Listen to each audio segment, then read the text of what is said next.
Bonjour à tous et merci d'être présents avec nous aujourd'hui. Le webinaire d'aujourd'hui aura plutôt une forme d'échange pour répondre aux questions fréquemment posées sur le cloud public et le cloud privé. Nous avons la chance d'avoir Jean-Guy Roche, le CEO de Aircarré, avec nous aujourd'hui. Kevin Carlens, le manager du cloud public. Bonjour. Laurent Tabar, le manager du cloud privé chez Aircarré. Bonjour. Et on aura également Serge Sauvage, notre directeur PSF, qui pourra répondre à toutes les questions sur la compliance. Bonjour. Au sommaire aujourd'hui, une petite information, n'hésitez surtout pas à poser vos questions dans l'espace prévu à cet effet.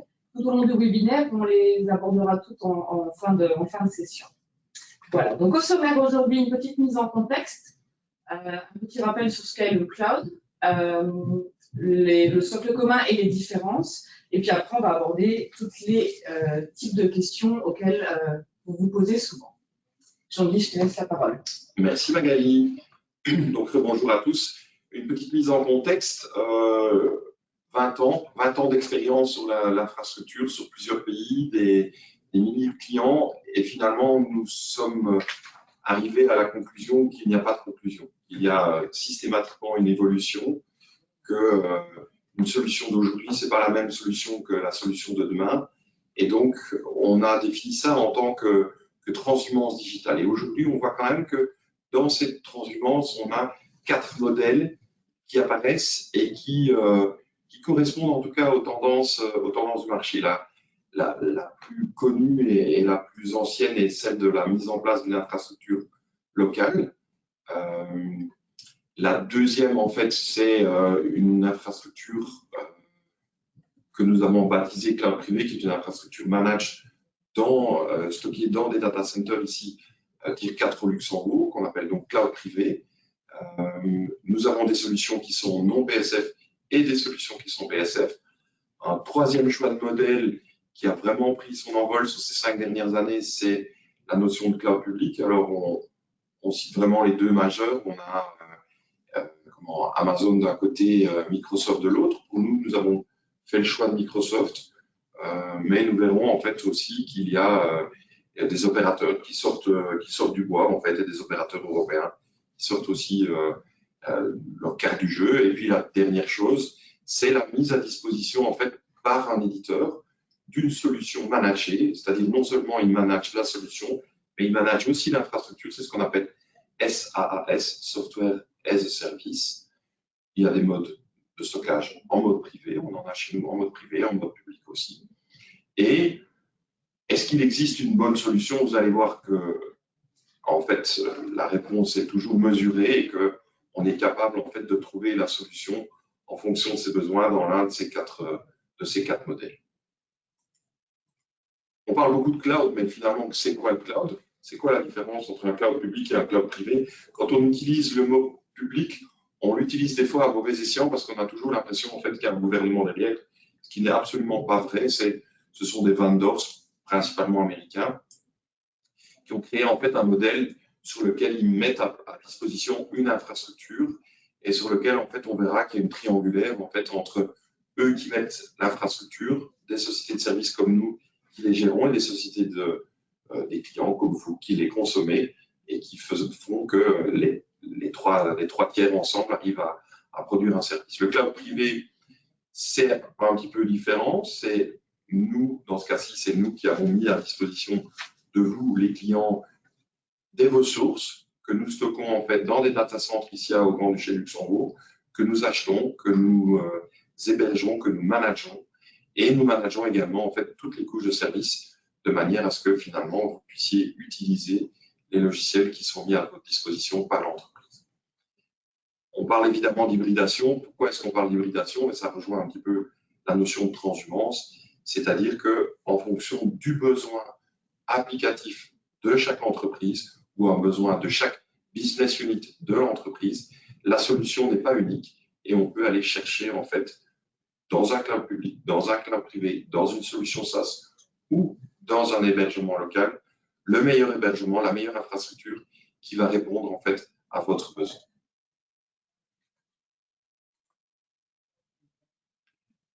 Quels sont les socles communs? Vous avez ici en présence aujourd'hui deux managers qui représentent en fait deux stratégies technologiques qu'on pourrait croire assez différentes, mais qui sont finalement assez communes parce que l'objet de leurs équipes en fait est toujours la même chose, c'est de vous fournir un service de qualité et de vous fournir un service le plus résilient possible. Par contre, en fait, on va trouver des distinguos assez clairs en fait sur ces modèles. En fait, le premier pour nous, c'est la souveraineté, c'est-à-dire où sont hébergées physiquement et régionalement en fait les données. Voilà, les membres et les gens qui travaillent avec la CNSSF sont très attentifs en fait à cette problématique. Et donc, il faut savoir que là où on stocke les données, le droit du sol est important et ce droit du sol va émettre en fait les lois auxquelles on doit se conformer en fait. Ça, c'est la problématique de la souveraineté qui n'est pas une problématique, mais une question à se poser. La deuxième chose, c'est la compliance. La compliance, ici au Luxembourg, de façon européenne, le GDPR est la première règle auquel on doit se confronter. La deuxième, ici principalement au Grand-Duché du Luxembourg, ce sont toutes les lois en fait et tous les règlements émis par la CNSSF, donc Commission de surveillance du secteur financier, qui font que si vous désirez en tant que société PSF mettre à disposition de vos utilisateurs du cloud, qu'ils soient privés ou publics, vous devez respecter certaines règles. Ensuite de quoi, on a la notion en fait de migration d'une application ou d'un bout d'infrastructure de l'un à l'autre. Vous allez voir qu'il existe certains modèles qui sont simples. Lorsqu'on a parlé de cloud public, changer de prestataire de service est assez simple, mais par contre, aller d'un cloud privé vers un cloud public ou d'un cloud public d'un vendor A vers un vendor B, vous allez voir qu'effectivement, les choses ne sont pas si simples et que, comme toujours, le diable se cache dans les détails. Merci Jean-Guy. Alors passons maintenant aux questions un peu plus fréquemment posées. Première question, quel type de plateforme offre le cloud privé et le cloud public? Au niveau du cloud public, on va avoir trois types de plateformes. On aura le SaaS, le PaaS et l'IaaS. Donc SaaS pour Software as a Service, donc le fournisseur cloud va mettre à disposition une application qui est entièrement managée sur la plateforme. Un exemple très concret, c'est Microsoft 365 avec les outils que vous utilisez au quotidien. Donc on a Exchange Online, on a Teams, on a SharePoint, OneDrive, etc. Ensuite, on a le PaaS sur Azure. Donc, le PaaS, c'est une plateforme as a service où on va mettre à disposition la plateforme. Un exemple typique, c'est mettre à disposition une application web pour un développeur et le développeur a la possibilité en fait de gérer le cycle de vie de l'application. Ce n'est pas Microsoft qui gère la configuration de l'application, mais le développeur.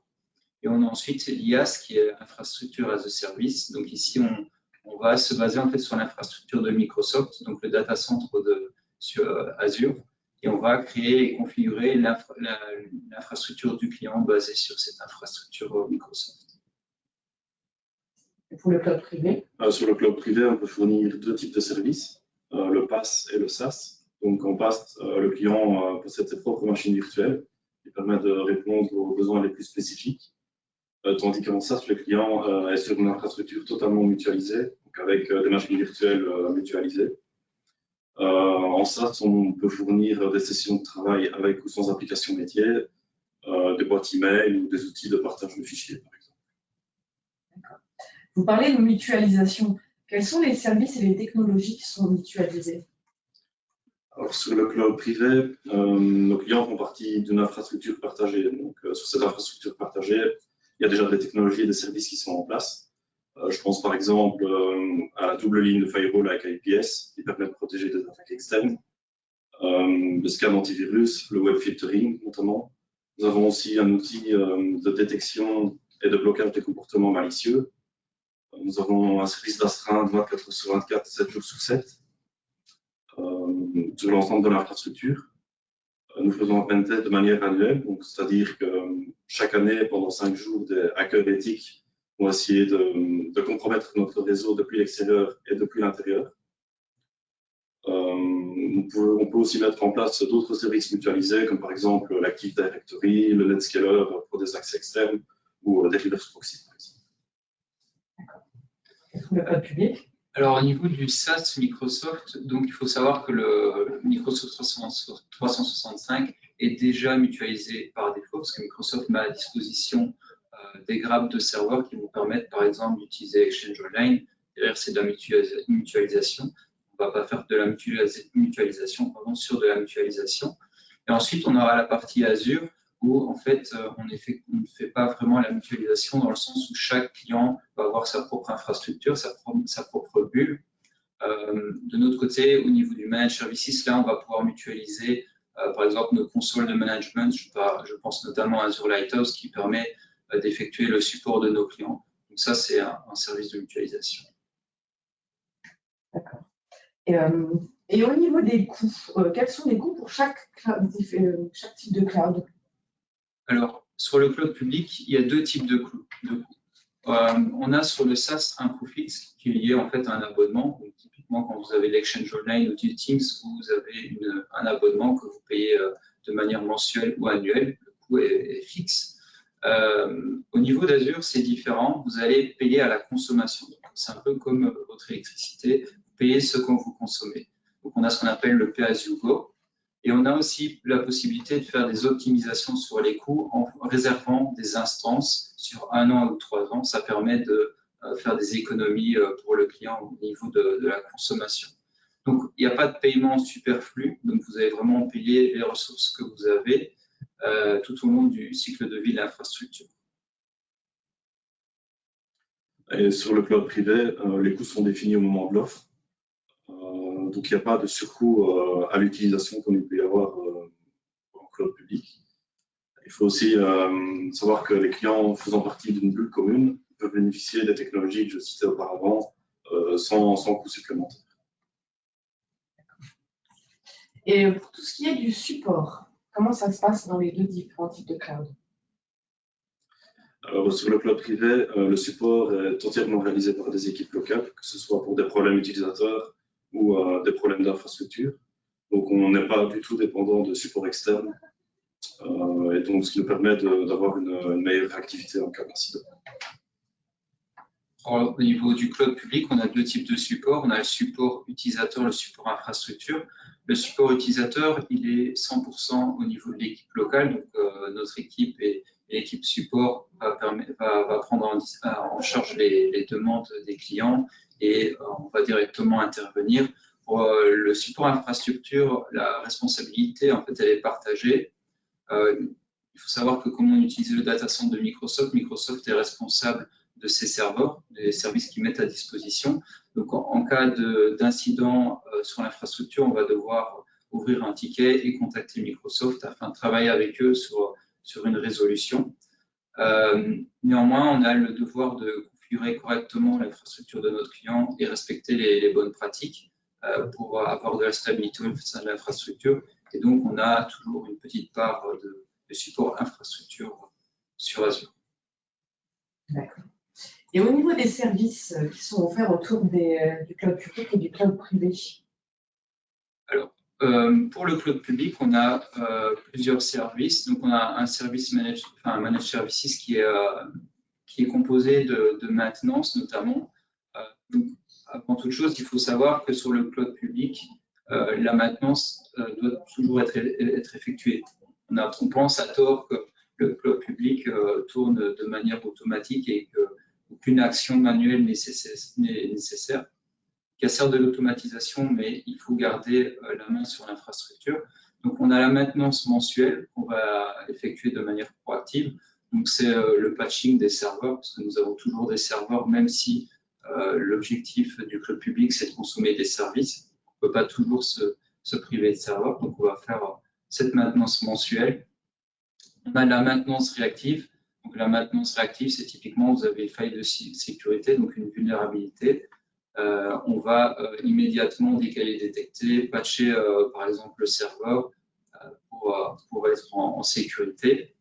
Ensuite, très important, c'est le monitoring des systèmes, mais aussi de la plateforme Azure. Donc, on récupère toutes les alertes émises par Microsoft et on les traite, nous, en interne, afin d'être réactifs. Et enfin, on a un rôle de conseiller cloud. Donc, le premier rôle de conseiller cloud qui est très important, c'est le cost advisor.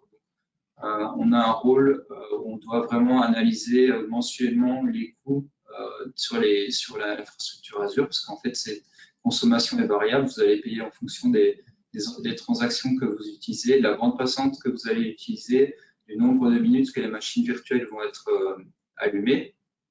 Donc, on va vérifier que cette consommation mensuelle correspond bien au budget du client. On doit effectuer des optimisations à ce niveau-là. Ensuite, on a un rôle de conseiller au niveau de la sécurité. Donc, on sait que les mécanismes de sécurité évoluent sans cesse. Et donc, on s'assure que sur la plateforme Azure, on utilise toujours les derniers mécanismes, les derniers services pour la sécurité. Enfin, la disponibilité, très important. Avoir une infrastructure résiliente. Donc, on va s'assurer que la résilience est assurée pour notre client. Au niveau du cloud privé, donc on fait une maintenance proactive de manière bimestrielle, sauf bien sûr pour les patchs urgents ou des failles de sécurité qui auraient pu être détectées, qui rentrent dans le cadre de campagnes de maintenance urgente. Nous avons un monitoring 24 heures sur 24, 7 jours sur 7, qui envoie des alertes à la personne d'astreinte, qui lui permet de réagir, que ce soit le week-end ou la nuit, pour empêcher les problèmes. Toutes les maintenances, que ce soit au niveau infrastructure ou machines virtuelles, sont faites par notre équipe locale. Donc, nous assurons que toute l'infrastructure reste redondante à n'importe quel moment. Super. Merci beaucoup. Au niveau question qui arrive souvent en matière de backup et de récupération de sinistres, quelles sont les deux différences ou les différences entre les deux clouds? Alors, sur le cloud privé, on fait une sauvegarde par jour que nous conservons pendant 7 jours. Ensuite, nous faisons une sauvegarde hebdomadaire que nous conservons pendant 8 semaines, ce qui nous permet de couvrir 2 mois de backup. On peut bien entendu faire plus ou faire par exemple des exports de backup de manière annuelle sur un support sécurisé qu'on peut fournir à nos clients. Concernant la reprise, la récupération de sinistres, il faut savoir que les deux data centers sont reliés entre eux par 2 dark fiber et que tout le réseau est splitté sur ces 2 data centers. Nous avons des fournisseurs Internet différents sur chaque data center, mais nous utilisons nos propres adresses IP, ce qui nous permet, en cas de récupération de sinistre, de pouvoir redémarrer les machines virtuelles d'un côté sur un data center ou sur un autre data center sans changement d'adressage et donc sans changement de configuration chez le client ou chez nous en cloud. Alors, sur le cloud public, la rétention des backups est alignée sur le cloud privé, donc on a vraiment cette même rétention. Le backup, lui, il est géoredondant sur Azure, donc on s'appuie sur Azure Backup. Donc géoredondant, pardon, ça veut dire que le backup est envoyé sur un site secondaire distant d'environ 1500 km. Donc en cas de sinistre du site principal, on a la possibilité d'utiliser la copie de backup sur le second site. Donc il faut savoir qu'on analyse vraiment au cas par cas la demande de notre client et son besoin surtout. Donc, on a la possibilité d'utiliser Site Recovery en option. Donc, Site Recovery, c'est la possibilité d'avoir un DRP sur Microsoft Azure vers un autre data center. On a la possibilité d'utiliser l'ensemble des data centers Microsoft. Et il y a bien évidemment une étude au niveau de la résilience qui est importante et qui fait partie de la partie DRP. Donc, Microsoft propose 3 types de résilience. On a la locale. Vous allez avoir en fait trois copies de données dans un même data center. Donc, typiquement, vous avez un data center à Amsterdam. Si un nœud tombe, on va pouvoir récupérer la machine virtuelle, par exemple, sur un autre nœud. Mais on a aussi des redondances par zone. Donc, on va avoir au sein d'une zone 3 data centers avec vraiment des alimentations séparées. Donc, ça permet de pallier à un sinistre. Et enfin, on a la géoredondance, donc c'est vraiment 2 data centers complètement distincts, toujours 1500 km de distance entre les deux, qui permet vraiment d'avoir une disponibilité à 99,99%. Merci. On entend parler de plus en plus d'automatisation. Qu'en est-il pour les deux clouds? Alors, sur le cloud public, on profite bien évidemment qu'Azure est une plateforme gérée par Microsoft. Donc, Microsoft met à disposition énormément de services et donc, lors d'un projet, quand on va délivrer un projet, on va pouvoir utiliser ces services et les déployer très rapidement. Donc, Microsoft prépare déjà, par exemple, les images des machines virtuelles. Donc, vous avez déjà le système d'exploitation qui est prêt avec les dernières mises à jour. Donc, bien évidemment, ça accélère ce provisioning. On a des technologies que l'on utilise pour provisionner l'infrastructure sous forme infrastructure as a code. Je pense à Terraform, par exemple, et à Azure Biceps. Donc, ces deux technologies vont permettre d'écrire du code qui va définir votre infrastructure. Et ça va permettre d'une part de gagner du temps en déploiement, mais aussi d'éviter toute erreur humaine lors des déploiements. Sur le cloud privé, pour l'instant, les installations peuvent être plus fastidieuses parce que toutes les installations ne sont pas encore automatisées.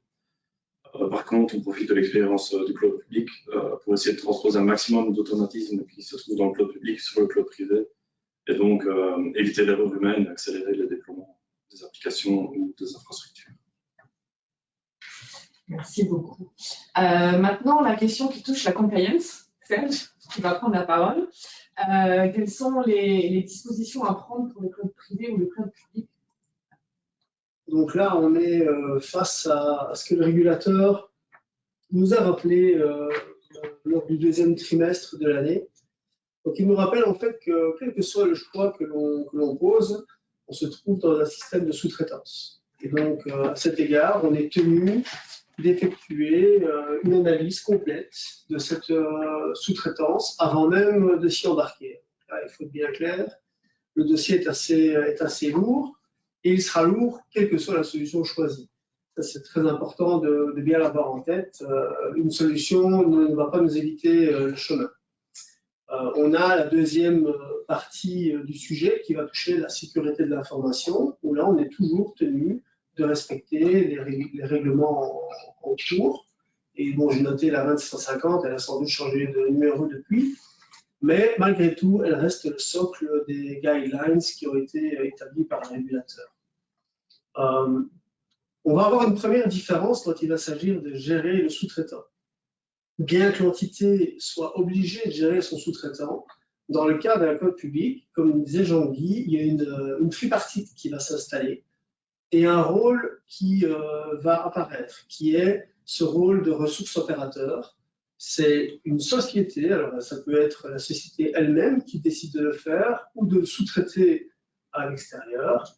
Cette personne va avoir le rôle de cloud officer et doit être garant de la bonne gestion, un petit peu comme Kevin l'expliquait, de cette automatisation, de cette facturation, de ce contrôle de ce qui se passe chez le cloud provider.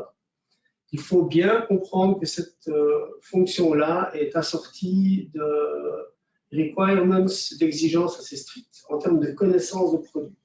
Donc, c'est pour ça que souvent les entités sous-traitent cette fonction. On va avoir évidemment l'obligation de notifier notre régulateur avant d'entrer en production parce qu'il va en découler un délai. Et ce délai va être plus ou moins long en fonction de ce que l'on décide de sous-traiter dans ces modèles, qu'ils soient cloud ou d'IT outsourcing. D'accord? Passer par un PSF de support va accélérer les choses grandement et va forcément simplifier la tâche de l'entité puisque, comme le disait Kevin, on s'est déjà, nous, annoncé auprès du régulateur. On s'est avancé en tant que ressource opérateur pour nos clients. On a donc déjà une forme de blanc-seing par rapport à cette activité-là. Dans le cas du cloud privé, c'est encore plus simple, la notification est encore plus rapide et il n'y aura en aucun cas de refus. D'accord? Il faut savoir qu'une entité qui décide de travailler toute seule et d'y aller toute seule vers ce cloud public va devoir obtenir l'autorisation. Et là, le chemin peut être un peu plus compliqué, excusez-moi. Donc, nous vous invitons à passer par un PSF de support pour autant qu'il ait été agréé par le régulateur. Donc là aussi, il faut bien se renseigner auprès de votre tiers qu'il a obtenu l'autorisation de la CCSF pour pouvoir être ressource opérateur sur le modèle de cloud public. Voilà. Merci beaucoup, Serge. Jean-Guy, un petit mot pour conclure ce débat. Et, la conclusion est très proche de l'introduction. Vous avez vu que en fait, les modèles se ressemblent malgré ce qu'on peut penser, et que il y a aussi, alors qu'on avait une vision beaucoup plus globale, on va avoir une vision en fait plus silotée aujourd'hui du besoin applicatif, et d'aller choisir en fait vraiment un environnement qui sert à l'application et donc qui sert à l'utilisateur. L'autre chose, vous avez vu qu'aujourd'hui, on demande de plus en plus, on demande aux prestataires de services tels que nous, une gestion des coûts de plus en plus claire et linéaire. Vous avez vu, et Kevin vous l'a expliqué, que ce n'est pas toujours évident. Et ça, c'est vraiment la question, en tout cas, qui nous anime. Et puis, le cloud privé doit ou va devenir aussi performant et aussi simple que le cloud public. Ça, c'est certain. Et la dernière chose, en termes de boutade, parce que nous n'avons pas parlé des infrastructures locales, si ce n'est en introduction, nous avons malgré tout dans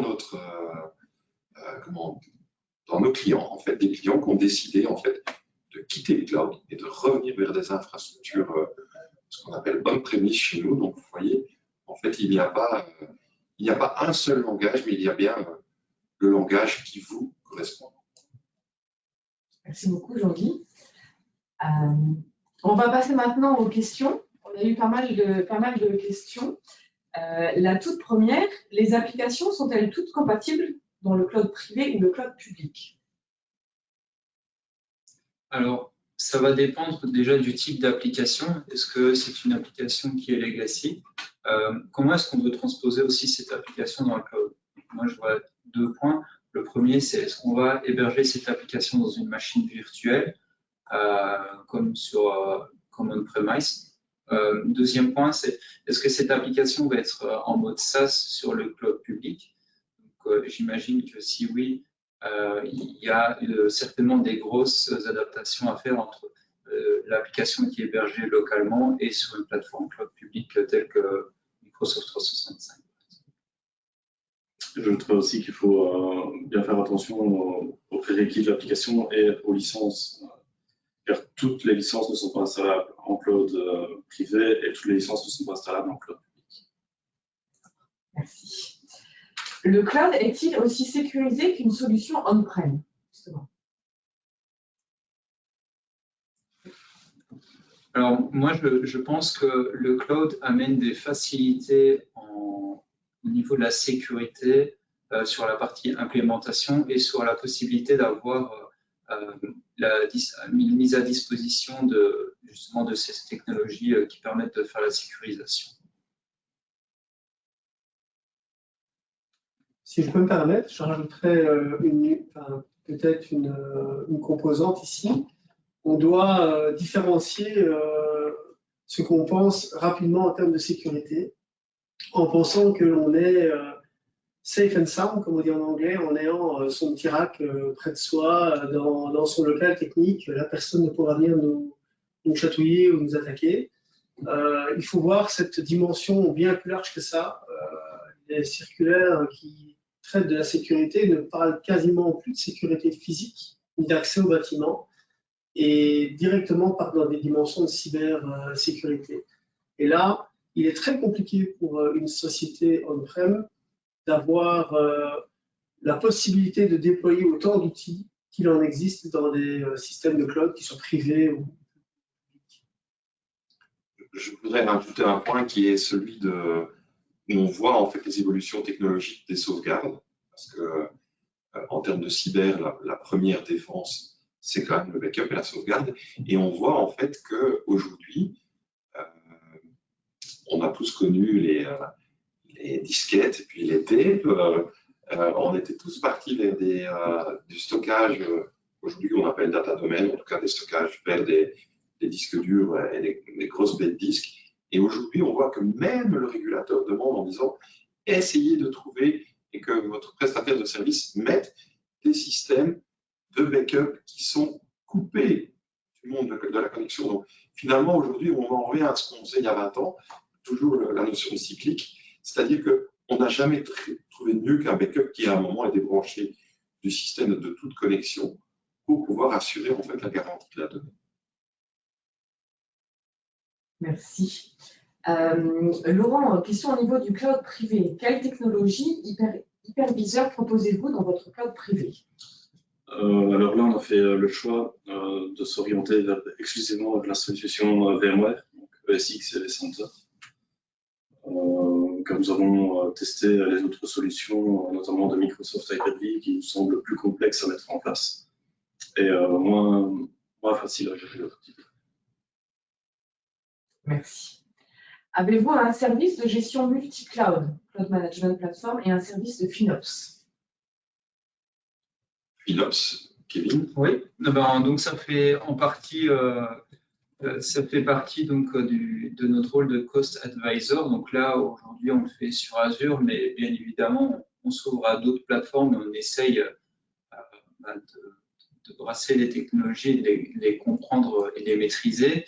Et donc, on a un rôle de conseiller. Donc, bien évidemment, il faut qu'on connaisse sur le bout des doigts comment fonctionne chaque service, comment est-ce qu'il est facturé au client, est-ce que ça fonctionne à la transaction, à la bande passante, est-ce que c'est du stockage.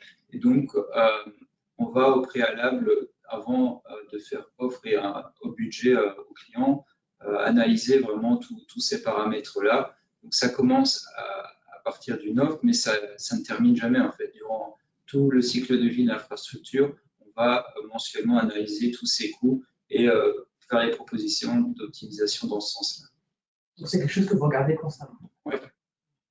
Pour la partie du Cloud Management Platform, c'est effectivement un outil qu'on voit apparaître et sur lequel les vendors nous posent la question. Donc, un prestataire, un client en fait qui, dans son monde hybride, en fait, n'a pas choisi une solution sur les 4 hybrides, mais dans un cloud public, décide d'utiliser en fait plusieurs prestataires.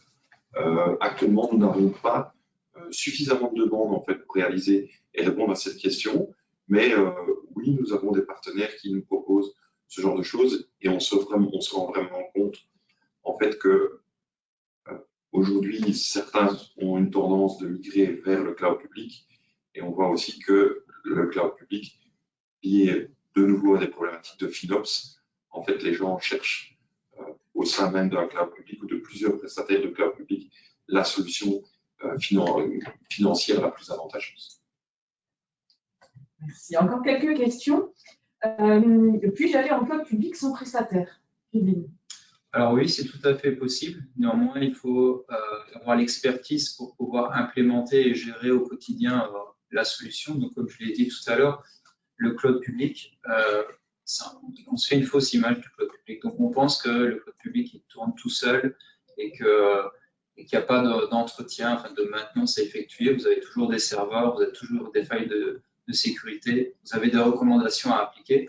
Donc, à partir du moment où vous avez les équipes techniques nécessaires, oui, c'est possible. Si ce client est régulé, il devra dans ce cas-là obtenir l'autorisation de la CCC.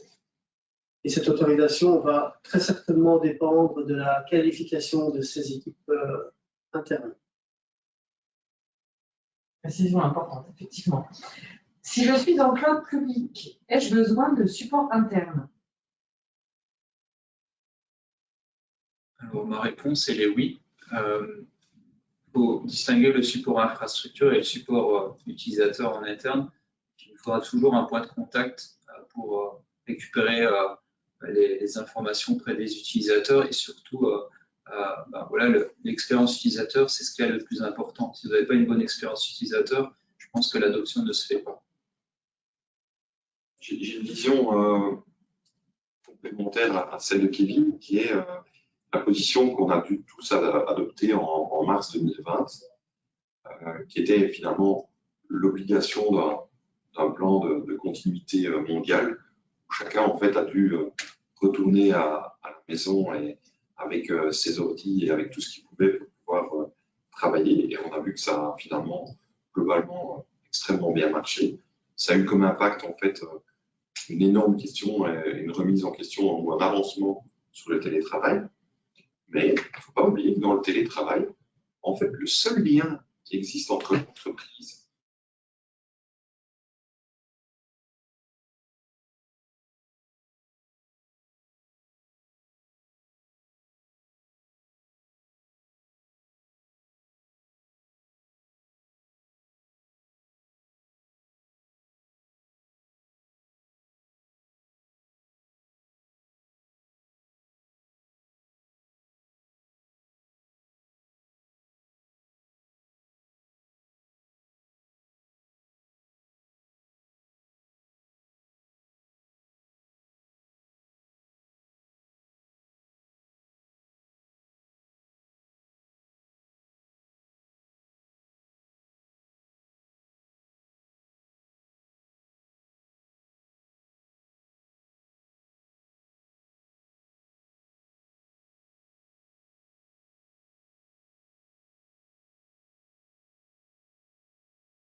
Vous entendez maintenant?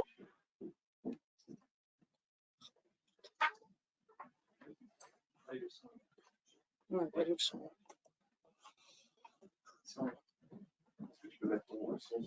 Oui, mais j'ai le son sur mon ordinateur. Là. Attends. Audio, speaker. C'est revenu. C'est bon, ça fonctionne? Super. Est-ce que vous nous entendez? Il semble qu'on ait eu un petit problème. Toutes nos excuses, hein, les problématiques du live. Vivement qu'on puisse se voir. Donc, je répétais en fait le dernier point que j'ai abordé, le télétravail en résumé. Le télétravail nous a amené en fait une position complexe où le lien unique qui lie l'employeur et son entreprise est justement son PC ou son laptop ou son desktop ou son GSM, et qu'à partir du moment où ce lien est cassé, en fait, l'employé se trouve quasiment dans l'impossibilité de pouvoir réaliser une autre tâche. Donc on voit vraiment que ça a un impact énorme et qu'il ne faut surtout pas négliger la gestion en fait des utilisateurs finaux. Parfait. Merci. Et nous avons une toute dernière question. Quelle est selon vous l'infrastructure du futur? Alors moi je pense que l'infrastructure du futur ça va orienter sur deux axes, la sécurité et les microservices. Je dis la sécurité parce que je pense que tout le monde se préoccupe de plus en plus de ses données et de son identité sur les réseaux, et qu'en parallèle de ça, le nombre d'attaques augmente et sont de plus en plus sophistiquées. Et je parle de microservices. Je pense que la demande tend de moins en moins à avoir des infrastructures entières dédiées aux clients, mais plus à avoir des microservices, des services qu'on peut demander à l'instant T pour une durée déterminée, plutôt que d'avoir une grosse infrastructure dédiée à un client. Je rejoins Laurent sur l'immédiateté. Je pense qu'elle aura une forme volatile. Ce sera du Face ID, One Touch. On passera la tête devant un écran et on aura son contexte de travail qui seront des micro-bulles, plus un vieux desktop comme on le connaît aujourd'hui. J'espère que la préoccupation de la sécurité sera toujours là et non pas simplement transposée vers le fournisseur de services, parce que on ne pourra pas non plus faire des miracles pour l'end user. Il faudra que la conscience générale comprenne que le niveau de sécurité touche tout le monde et a besoin de tout le monde. Alors moi, je pense que l'intelligence artificielle aura une grosse part dans les nouvelles infrastructures, dans le futur en tout cas, notamment sur la partie opérationnelle. Donc, un client a besoin d'une infrastructure, qu'elle soit composée de microservices ou de services assez standards comme aujourd'hui, elle va peut-être être capable, elle, de comprendre le besoin du client et le transposer en infrastructure. Autre point que je vois par rapport au cloud public, on a parlé, on avait une question par rapport à la FinOps. Je pense que cette IA sera capable d'analyser, par exemple, la consommation, le coût de l'infrastructure du client et d'elle-même l'automatiser et de la rendre meilleure. La richesse du 21e siècle sera la donnée. Ça ne vient pas de moi, mais j'en suis extrêmement convaincu. Et la donnée pose deux problèmes majeurs que les systèmes d'information devront régler. Un, la quantité. Aujourd'hui, on est submergé de données. Comment est-ce que nos systèmes vont les stocker? On parle par exemple de systèmes qui se rapprochent de l'ADN, par exemple, pour stocker de l'information. Donc là c'est la première chose. Et la deuxième chose qui reste quand même un de mes chevaux de bataille, c'est la souveraineté. À quoi sert la donnée si en fait on ne la contrôle pas et si elle est mise à la disposition de n'importe qui? Merci tout le monde. Nous avons reçu une toute dernière question. Quand on parle d'expertise pour le cloud public, est-ce que le client doit obligatoirement être formé à l'outil? Alors, moi, je répondrais que pour adopter un produit, il faut déjà le comprendre. Est-ce que le client doit être un expert sur un outil cloud public? Je ne pense pas. Néanmoins, c'est comme une voiture. Quand vous apprenez à conduire, on vous apprend à utiliser une boîte à vitesse. C'est la même chose pour un logiciel. Il faut avoir des notions de base, des fondamentaux. Merci beaucoup. Merci à tous. Si vous avez encore des questions qui vous viennent par la suite, n'hésitez pas à nous les envoyer par email ou à contacter nos équipes. On se fera un plaisir d'y répondre. Il est maintenant temps pour nous de vous souhaiter une belle journée et un bon appétit. Merci, à bientôt. Merci.